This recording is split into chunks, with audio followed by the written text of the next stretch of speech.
El día de hoy en La Balanza está con nosotros la doctora Liliana Hernández Hernández, quien está contendiendo por la magistratura del Tribunal de Disciplina Judicial. Primero que todo, muchas gracias por su tiempo y por su espacio, doctora. No, Cintia, muchas gracias a ti. De verdad que es un gusto que ustedes, como estos medios de información y que están muy preocupados en dar a conocer a la ciudadanía el proceso que estamos viviendo, nos abran este tipo de espacios que es relevante para informarles de qué va nuestra propuesta, nuestra campaña y toda la elección. Sabemos que, bueno, es licenciada, maestra, doctora, tiene especialidad en derechos humanos, perspectiva de género. Incluso me llamó la atención porque hay cursos que se centran únicamente en las infancias y bueno, la preparación es evidente, pero ¿nos puede contar brevemente sobre su formación desde el inicio en el que tiene que elegir una carrera y tomar la decisión que va a marcarle su rumbo hasta el día de hoy? ¿Cómo fue esa elección? Sí, mira, yo estaba en la prepa, estudié en el CCH Oriente, que es una de las prepas de la UNAM, estudiando el primer semestre. Y pues empiezas a cursar algunas materias relacionadas con algunas áreas, si son ciencias sociales o si son pues las ciencias duras o matemáticas.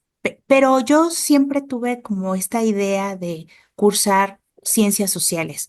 Un poco también parte de la historia de vida. Fíjate que mi papá viene de un pueblito de Tlaxcala y cuando él era joven, habrá tenido unos 30 años, se tuvo que enfrentar a un proceso judicial muy complicado que ganó en cuanto a que se ordenó la restitución de unas tierras que eran de mi abuelito, que estaba apoyando a mi abuelito, pero resulta que esa sentencia no se podía ejecutar y pasaron más de 15 años y no se podía ejecutar, no le podían devolver esas tierras, hasta que se crea la Comisión Nacional de Derechos Humanos y eso fue como el apoyo que le dio la comisión para poder presionar y que pudiera entregársele sus tierras.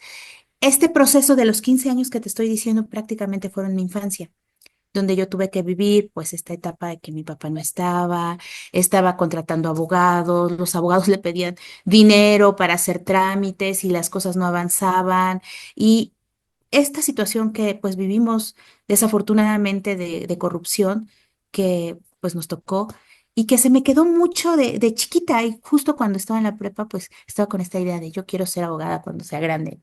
Y se presentó la oportunidad, aunque pasó algo muy curioso. Cuando yo elijo ya las materias propias para estudiar derecho, se viene un proceso de huelga en la UNAM. Ahí me toca pues un poco simpatizar con el movimiento, esta parte de volanteo en las calles, informar. Lo que básicamente exigíamos era la gratuidad de la educación, porque se habían reformado el plan de estudios, el reglamento de inscripciones para la UNAM y se pedían ahora cuotas. Entonces, esta parte social y política marcó mucho también como mi historia de decir, y bueno, y sí el derecho, pero el derecho ¿para qué? Entro a la carrera después de que se recobran como las instalaciones, hay una normalidad, yo no puedo hacer el pase automático y lo hago un poco después, entro desfasada como a la carrera, como algunos 3 meses después a estudiar derecho y fíjate que entro con una situación de polarización muy fuerte porque en la facultad era claramente pues distinguible quiénes eran paristas y quiénes eran no paristas o quienes habían hecho su pase y quienes no habían hecho su pase, que en mi caso ¿no? Habíamos simpatizado con el movimiento y eso pues también nos hizo estar en un ambiente polarizado y complicado, porque pues, la verdad tuvimos esta etiqueta social sobre nosotros, como también lo pasó muchos estudiantes de la UNAM, que en esa época no eran contratados por venir de la UNAM. Entonces, eso me hizo, como en esta parte de depresión de esto no es lo que yo esperaba de la carrera, estudiar otra carrera de manera simultánea y es cuando estudio ciencia política en la UNAM. Esa es parte de como de mi historia de por qué derecho y por qué ciencia política.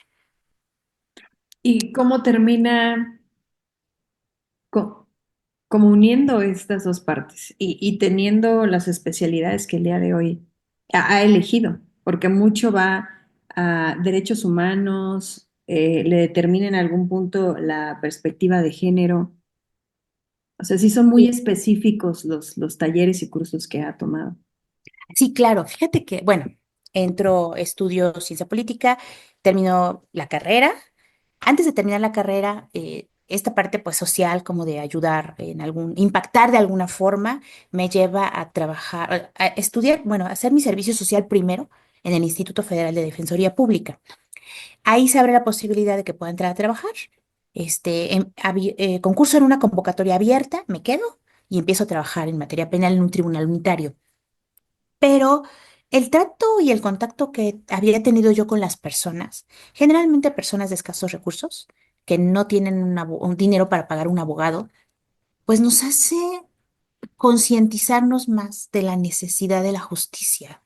Entonces, duró ahí 8 años y estudiando otra maestría que era en ese momento de derechos humanos. Conozco, o sea, se presenta la oportunidad, me invitan a trabajar en la corte, en la Contraloría de la Corte, y ahí es cuando me enfrento más a esta situación que los abogados lo decimos así, ¿no? La división entre el ser y el deber ser. Es decir, esta parte de nosotros tenemos la idea de lo que es el derecho y de lo que es la justicia, pero cuando vemos cómo realmente se enfrenta la gente a tanto obstáculo, es cuando nos enfrentamos con esos problemas y desde mi lado que me ha tocado estar atendiendo a gente. En el área en donde estoy desde 2011, nos toca recibir las denuncias. Nos tocó en algún momento, en ese momento de 2011 a 2016, recibir denuncias en contra de servidores públicos que no hacen bien su trabajo.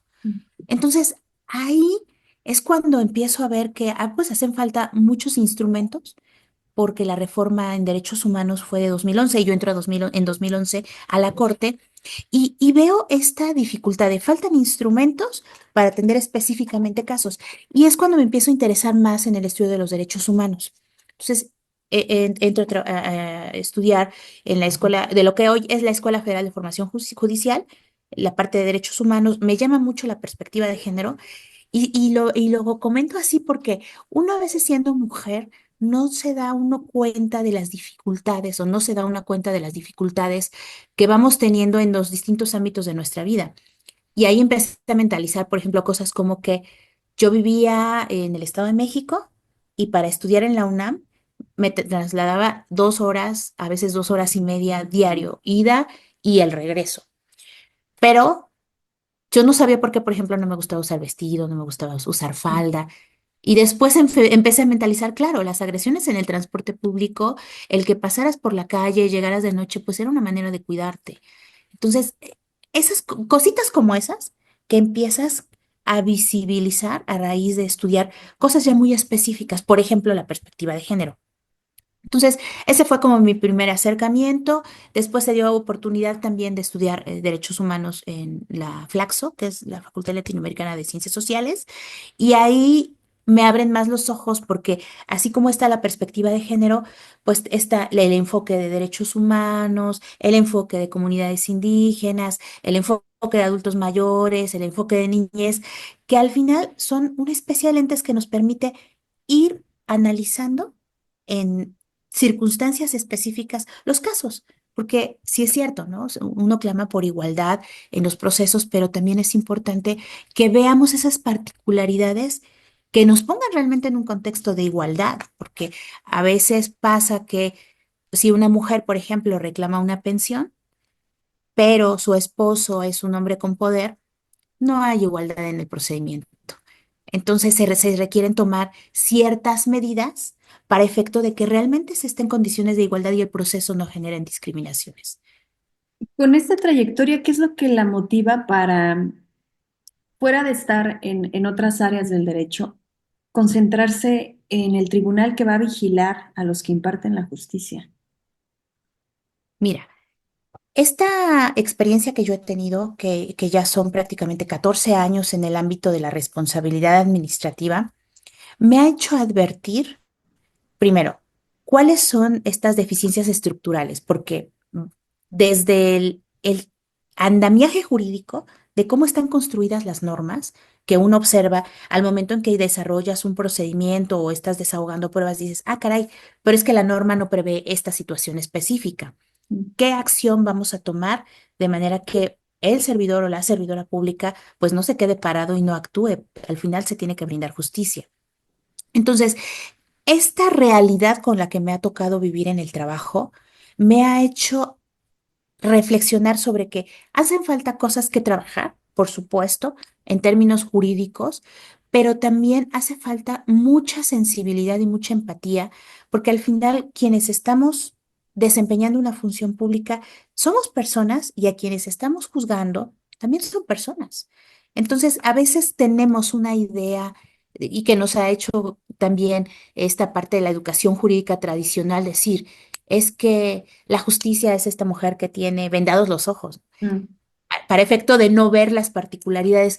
Yo creo que pues hay que quitarle la venda a de los ojos a la justicia para efecto de que vea realmente cuáles son esas particularidades y justo en esa misma medida valore las condiciones para brindar igualdad en los procedimientos. Entonces, esta experiencia y esta especial en me permite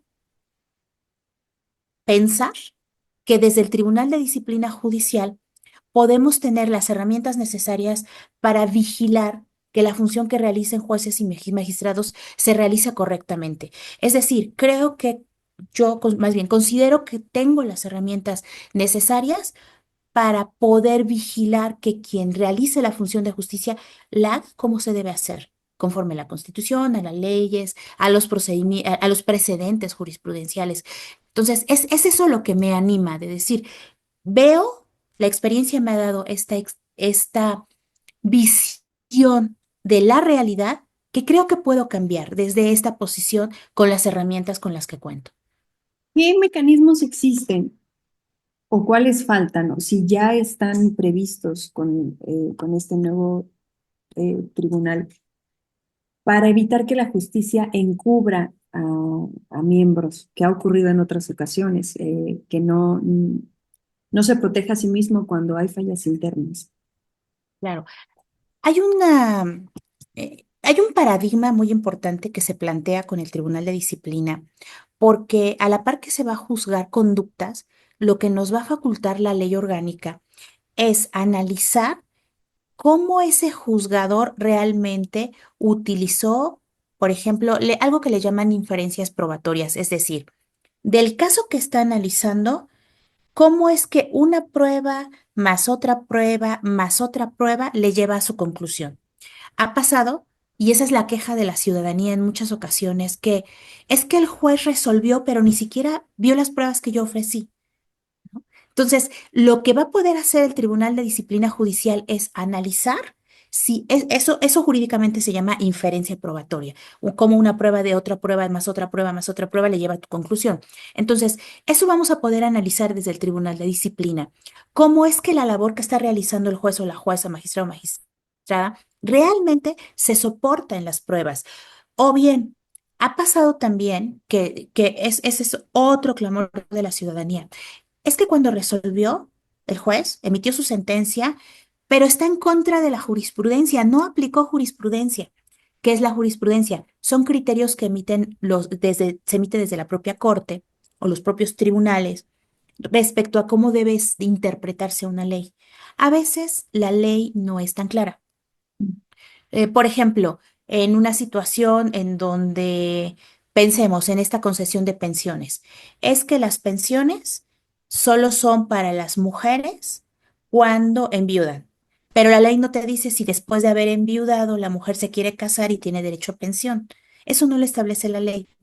Lo que hace el juez cuando le llega el asunto es decir, bueno, en este caso la corte, que es la que ha determinado, en estos supuestos nosotros no podemos quitarle la pensión a una mujer viuda que se quiere casar, porque al final tiene derecho al desarrollo de su personalidad y a volverse a casar o vivir en concubinato. Entonces, no le podemos quitar esa pensión. Esa pensión ya la obtuvo por el derecho que tuvo al estar casada con otra persona. Este tipo de interpretación es lo que hace la Corte. A esto se le llama jurisprudencia cuando se repiten varios casos. Entonces, ha pasado que muchos jueces, por ineptitud o por ignorancia o por beneficiar a ciertos intereses, no aplican la jurisprudencia. Ahora, lo que va a hacer el Tribunal de Disciplina es analizar si en ese caso específico no se aplicó jurisprudencia, y no hay una justificación o el juez no lo motivó, entonces ahora sí se va a analizar, se va a iniciar una investigación, se va a sustanciar y en su caso se va a sancionar. ¿Qué se pretende sancionar? La ineptitud de los jueces, la ignorancia de los jueces. ¿Es posible o existe un riesgo de que este tribunal se convierta en una herramienta de control político? Sí, mira, incluso hay quienes lo afirman, ¿no? Que va a ser el brazo represor del gobierno en turno, ¿no? Creo que como toda la... A ver, te lo voy a decir así. Cuando se integra la Suprema Corte, actualmente, no con la reforma, actualmente el Ejecutivo propone la terna y entonces ellos deciden, con base en esa terna se va al Senado y el Senado decide.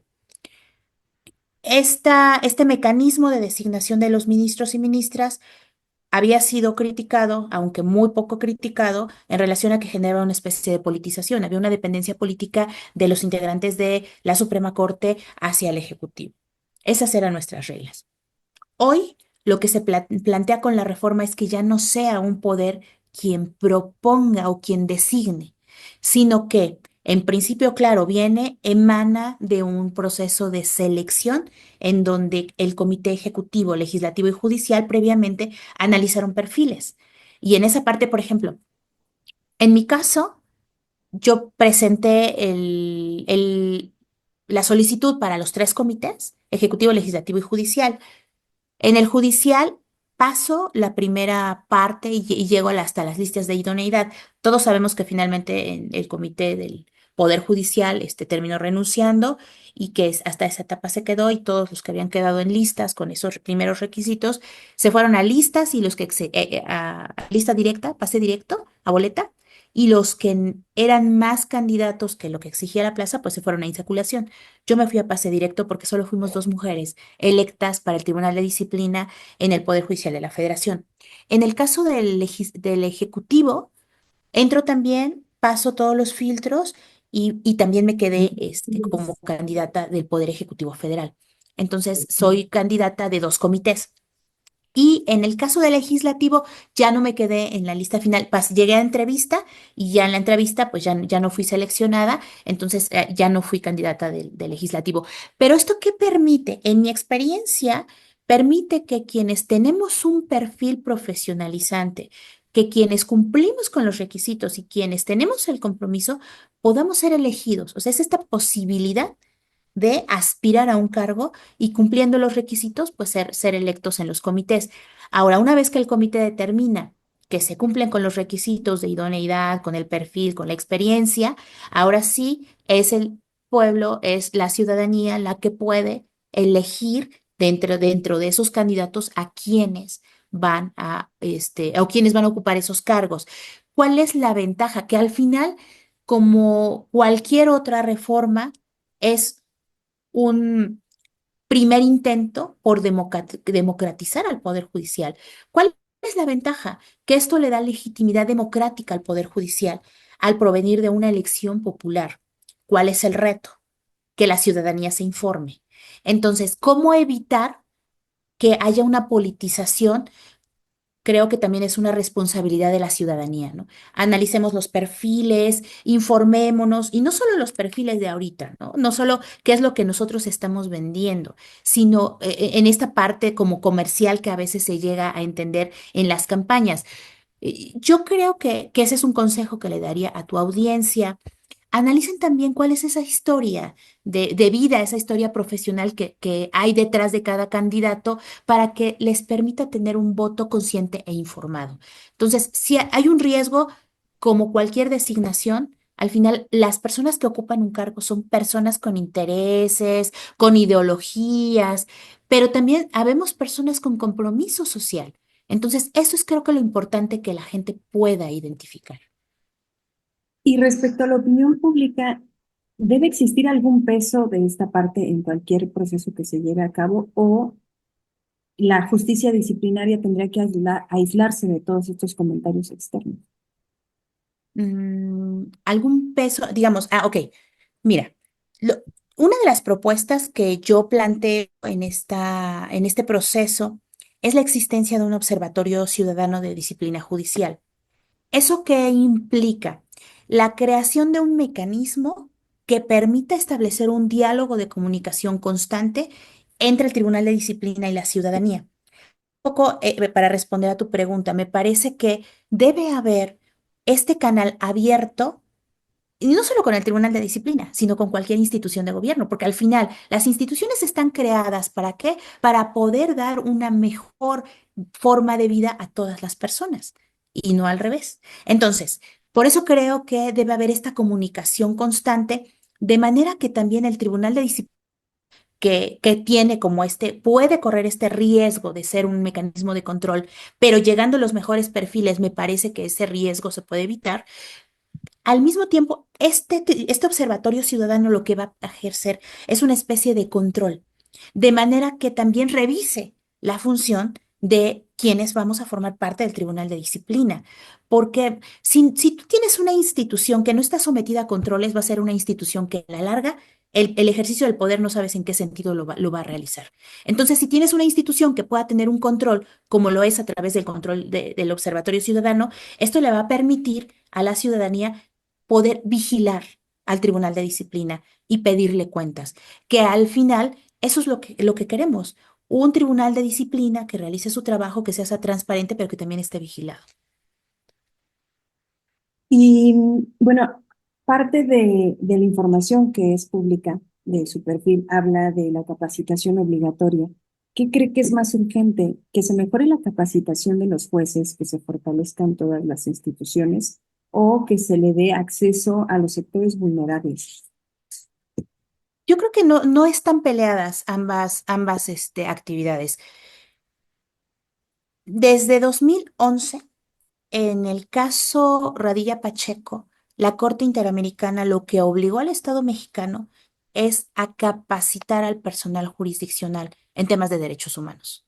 Imagínate, 2011 y estamos en 2025. Han pasado 14 años y seguimos con esta exigencia de aplicar derechos humanos en las resoluciones. ¿Qué quiere decir? Que sí se han dado los cursos, pero los cursos no han sido del todo efectivos o los cursos han sido efectivos y las personas no han aplicado esas herramientas. Por eso mi énfasis en esta campaña es que sí, claro, hay que capacitar, hay que implementar un mecanismo para seguir fortaleciendo esta visión o estos enfoques que me parece que no han permeado. Por ejemplo, la perspectiva de género, todavía hay mucha reticencia por parte de los juzgadores, por parte de los operadores y operadoras, incluso operadoras del derecho Ujú. al momento de valorar la prueba, al momento de decir, a ver, pero ¿por qué va a tener mayor credibilidad en principio la declaración de la víctima en hechos de violencia? Me parece que son estándares que todavía nos cuesta mucho trabajo. Entonces, si desde los propios operadores nos está costando trabajo, imagínate cómo se vincula este sistema de justicia y más aún en materia de perspectiva de género. Pero todavía, por ejemplo, el enfoque de personas con discapacidad no ha permeado. El apoyo para las personas que están de apoyo, se le llaman personas cuidadoras de las personas con discapacidad, todavía sigue siendo muy oscuro. Nuestra legislación en materia civil sigue hablando de interdicción.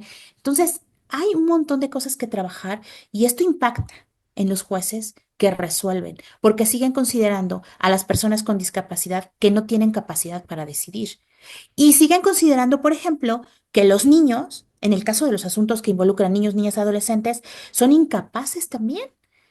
Y por eso, o les asignan, si no los consideran incapaces, les asignan cargas que no los corresponden. Hace poco platicaba justo yo doy charlas en la noche, en vivos, platicaba con la audiencia este tema o esta necesidad de que han soltado a varios personas acusadas por abuso sexual porque los niños o niñas son incapaces de referir circunstancias de tiempo, modo, lugar.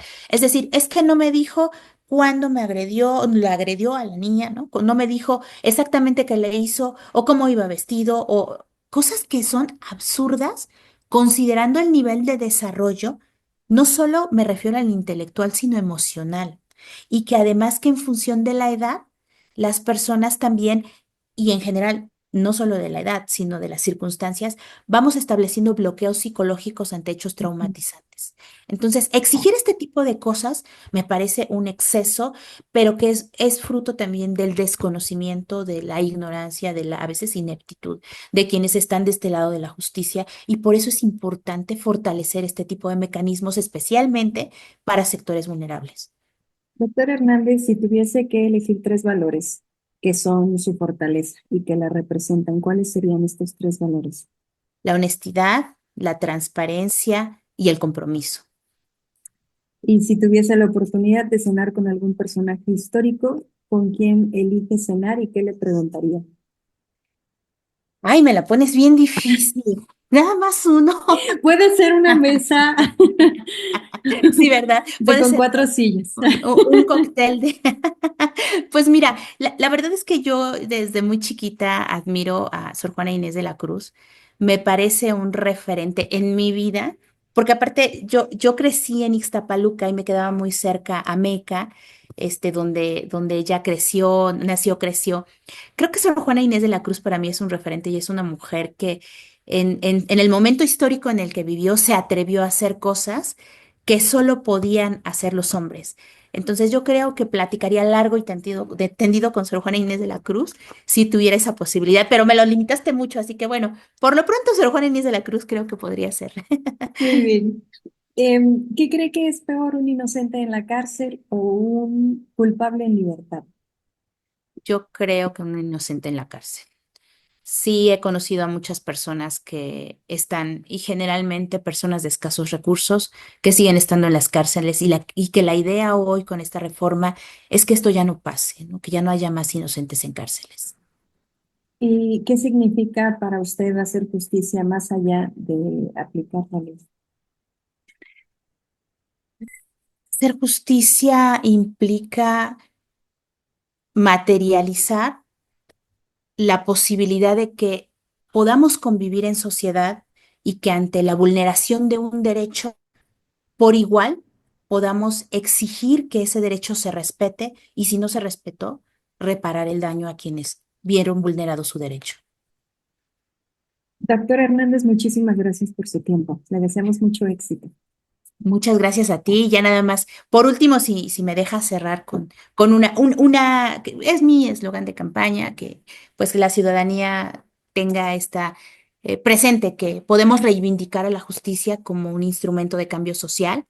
Y voy a hacer mi última, recuerden, soy Liliana Hernández, voy a tener el 07 en la boleta verde turquesa para cuando vayan a votar el próximo 2 de junio, el 1 de junio. Muchas gracias, Cintia, por el espacio. Un gusto.